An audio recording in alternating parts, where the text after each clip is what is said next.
Hi viewers, welcome to our channel. இன்றைக்கி நம்ம சேனலில் ரொம்ப சுலபமாக செய்கிற மாதிரி ஒரு சட்னி ப்ரீமிக்ஸ் தாங்க பண்ண போகிறோம். ட்ராவலில் போகும்போதெல்லாம் இதை எடுத்துகிட்டு போய்க்கலாம். இந்த ப்ரீமிக்ஸ் பவுடர் ஒரு தடவை செஞ்சு வச்சிட்டோம்னா டைரெக்டாக தண்ணி மட்டும் ஊற்றி மிக்ஸ் பண்ணோம்னா போதும், வேறு எதுவுமே பண்ண வேண்டாம். அவ்வளோ சூப்பரான சட்னி ரெடி ஆயிரும். சூப்பரான இந்த ரெசிபி எப்படி பண்ணுறதுன்னு பார்க்குறதுக்கு முன்னால் இப்போ தான் நம்ம சேனலில் ஃபஸ்ட் டைம் பார்க்குறீங்கன்னா கண்டிப்பாக சப்ஸ்கிரைப் பண்ணிவிட்டு பாருங்கள். கூடவே பக்கத்தில் இருக்கிற பெல் பட்டனில் ஆல்ங்கிறத தட்டி விடுங்க. ஸோ நான் போடுற வீடியோ எல்லாமே உடனுக்குடனே நோட்டிஃபிகேஷனாக வந்துடும். வாங்க எப்படி பண்ணுறதுன்னு பார்க்கலாம். இதுக்கு முதல்ல ஒரு பேனில் 1 கப் அளவு வேர்க்கடலையை நல்லா வறுத்துக்கலாம்.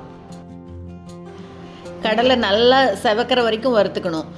தோல் அப்படி லைட்டாக கருப்பு கலராக மாறுற வரைக்கும் வறுத்துக்கலாம். நல்லா வறுத்துட்டோம்னா அவ்வளோக்கு சீக்கிரம் கெடாது பொடி. அதுக்காக தான் நல்லா வறுத்துக்கலாம். பாருங்கள், இந்த அளவு வறுத்து விட்டுட்டு இப்போ இதை எடுத்து ஒரு தட்டத்தில் ஆற வைக்கலாம். இது முதலே வறுத்த கடலை தான், இருந்தாலும் நல்லா வறுத்துட்ருக்கேன். இப்போ அதே பேனில் 3/4 கப் அளவு பொட்டுக்கடலையை சேர்த்துக்கிறேன். பொட்டுக்கடலையும் நல்லா வறுத்து விட்டுக்கலாம். இது செவக்க வறுக்கணும்னு இல்லை, நல்ல கை பொறுக்கிற சூடு வர்ற வரைக்கும் வறுத்துக்கிட்டால் போதும். அந்த பச்சை வாசனை போகிற வரைக்கும் வறுத்து விட்டுட்டு இதையும் எடுத்து ஆற வச்சுக்கலாம். இப்போ அதே பேனில் 1/4 கப் அளவு கொப்பரையை சின்னதாக கட் பண்ணி சேர்த்து அதையும் வறுத்துக்கிறேன். கொப்பரை இல்லைன்னா இதை ஸ்கிப் பண்ணிடுங்க. தேங்காயை சேர்த்து பண்ணோம்னா ரொம்ப நாளைக்கு வச்சுக்க முடியாது. ட்ரை கோகோனட் பவுடர் கடையில் விற்குது பாருங்கள், அது கூட சேர்த்துக்கலாம். இல்லைன்னா தேங்காய் கொப்பரை ரெண்டும் இல்லாமையே கூட செஞ்சுக்கலாம், ஒன்றும் பிரச்சனை இல்லை. பாருங்கள், நல்லா இந்த அளவுக்கு வறுத்து விட்டுட்டு இதையும் எடுத்து ஆற வைக்கலாம். இப்போ அதே பேனில் நல்லா ஒரு கைப்பிடி அளவுக்கு தாராளமாக கருவேப்பிலையை நல்லா வறுத்துக்கணும். நல்லா அப்படியே கருவேப்பிலை மொறுன்னு வரணும். கையில் அப்படியே பொடிச்சு விட்டால் பவுடராக ஆகணும், அந்த அளவுக்கு வறுத்துக்கணும். கலர் மாறி அப்படியே நல்லா சருகாட்ட வந்துடும். பாருங்கள், இந்த அளவு நல்லா வறுத்துக்கணும். இப்போ இதையும் எடுத்து நல்லா ஆற வச்சுட்டு மறுபடியும் அதே பேனில் ஒரு சின்ன எலுமிச்சம்பழம் சைஸ்க்கு புளி எடுத்து சின்னதாக பிச்சு இதை நல்லா இப்படி வறுத்துக்கலாம். புளியும் நல்லா அப்படியே மொறுன்னு வரணும்.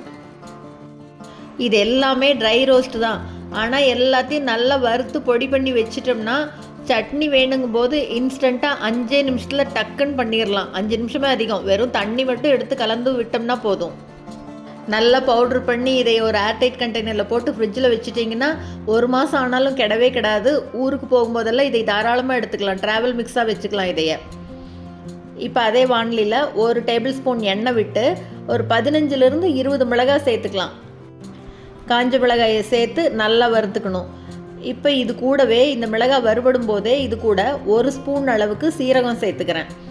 இந்த எண்ணெயிலேயே சீரகமும் நல்லா பொரிஞ்சு வந்துடணும். சீரகம் நல்லா பொரிஞ்சு மிளகாயும் அப்படியே வறுபட்டுருச்சு பாருங்கள். முதல்ல எடுத்தோன்னே சீரகத்தை போட்டுற வேண்டாம். சீரகம் போட்டோம்னா அப்புறம் மிளகாய் வறுபடாது, சீரகம் மட்டும் கரிஞ்சிரும். அதனால் முதல் மிளகாயை லேசாக ஒரு தடவை வறுத்து விட்டுட்டு அது கூட சீரகம் சேர்த்து இதையும் எடுத்து இப்போ நல்லா ஆற வைக்கணும். பாருங்கள், இப்போ இந்த வேர்க்கடலையில் தோலெல்லாம் எடுத்துட்டு நல்லா க்ளீன் பண்ணி எடுத்து வச்சுருக்கேன்.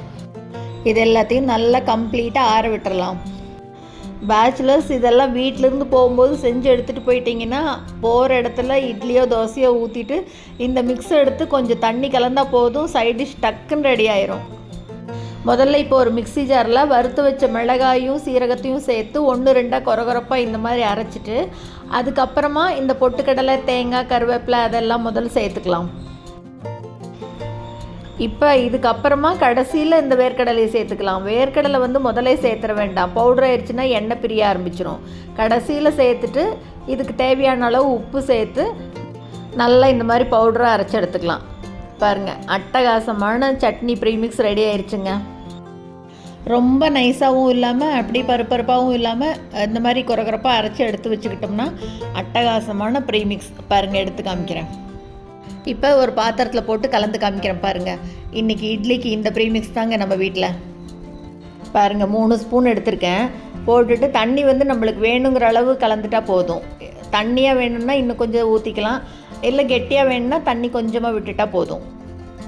அவ்வளோதாங்க, சூப்பரான சட்னி ரெடி ஆயிடுச்சு. இதுக்கு தாளிப்பு ஆப்ஷனல். நம்ம வெளியில் போகும்போதெல்லாம் தாளிப்பு போட முடியாது, அதனால் ஆப்ஷனல். வீட்டில் இருக்கும்போது வேணும்னா போட்டுக்கலாம். கடுகு, உளுத்தம்பருப்பு மட்டும் தாளிப்பு போட்டிருக்கேன். தாளிப்பு போடாட்டியுமே சட்னி சூப்பராக இருக்கும். அப்படியே இட்லி மேலே விட்டு சாப்பிட்டா அவ்வளோ அட்டகாசமாக இருக்குங்க டேஸ்ட்டு. நான் வந்து இன்றைக்கி தண்ணி கொஞ்சம் தாராளமாக சேர்த்துருக்கேன், அப்படியே ஊற்றி சாப்பிட்ற மாதிரி. இட்லி தோசை எதுக்கு வேணால் இதை தொட்டுக்கலாம், அருமையாக இருக்கும்.